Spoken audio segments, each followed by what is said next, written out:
பாதாள குழுக்களை கட்டுப்படுத்த அரசாங்கம் எடுத்துள்ள நடவடிக்கைகள் என்ன? பிரதான எதிரணி சபையில் கேள்வி என்பதும் இன்றைய செய்தியாக இடம்பெடுத்திருப்பதை நாங்கள் காணக்கூடியதாக இருக்கிறது. எனவே நேற்று ஜனாதிபதி அவர்கள் உரையாற்றும் போது இந்த தொடர்பான விடயங்களை சுட்டிக்காட்டியிருந்தார். எனவே அவர்கள் கேட்ட கேள்விக்கான பதிலையும் இன்று தினம் வழங்கப்பட்டது. எனவே அந்த விடயங்கள் தொடர்பில் நாங்கள் இப்போது பார்க்கலாம். நாட்டில் சட்டம் ஒழுங்கு வீழ்ச்சியடைந்து பாதாள குழுக்களின் செயற்பாடு அதிகரித்துள்ளது. கடந்த 2 மாதங்களில் 18 பேர் கொலை செய்யப்பட்டிருக்கிறார்கள். வரலாற்றில் முதல் தடவையாக 2 சிறுவர்களும் கொலை செய்யப்பட்டிருக்கிறார்கள். அதனால் பாதாள குழுக்களை கட்டுப்படுத்த அரசாங்கம் எடுத்து வரும் நடவடிக்கை என்னவென்று ஐக்கிய மக்கள் சக்தியினுடைய பார்லிமென்ட் உறுப்பினர் ரஞ்சித் மது பண்டார கேள்வி எழுப்பினார். அதே நேரம் ஈஸ்டர் தாக்குதலின் பிரதான சூத்திரதாரியை வெளிப்படுத்துவதாக தெரிவித்து வந்த தேசிய மக்கள் சக்தி இதுவரை அது தொடர்பில் எந்தவித விசாரணையும் ஆரம்பிக்கவில்லை என்று அவர் சுட்டிக்காட்டியிருக்கிறார்.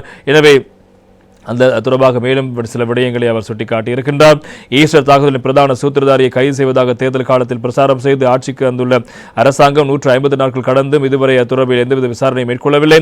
ஈஸ்டர் தாக்குதல் தொடர்பில் நல்லாட்சி அரசாங்க காலத்தில் விசாரணை மேற்கொண்டு கைது செய்யப்பட்ட 700 பேரை தவிர வேறு யாரையும் கைது செய்யவில்லை.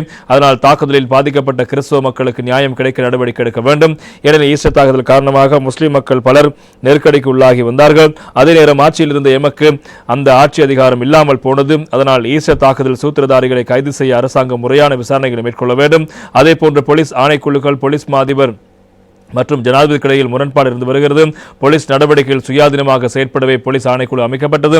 போலீஸ் இடமாற்றம் மேற்கொள்ளும் போது அதற்கு போலீஸ் ஆணைக்குழு அனுமதி வழங்காததால் போலீஸ் ஆணைக்குழு காரணமாக செயற்பட முடியாமல் இருப்பதாக ஜனாதிபதி தெரிவித்திருக்கிறார். எனவே அதே நேரம் போலீஸ் ஆணைக்குழு பிழையான இடத்தில் இருப்பதாக போலீஸ் மாதிபர் தெரிவிக்கிறார். போலீஸ் அதிபரின் இந்த கூற்று எந்தளவு ஜனநாயக விரோதமானது என்று கூற்றை பார்க்க வேண்டும் என்பதாக அவர் தெரிவித்திருக்கின்றார். எனவே இவ்வாறான பல விடயங்களை அவர் சுட்டிக்காட்டிய நிலைதான் அதற்கு ஜனாதிபதி அவர்களும் நேற்றைய அந்த உரையில் பதில் வழங்கியிருந்ததை நாங்கள் காணக்கூடியதாக இருந்தது.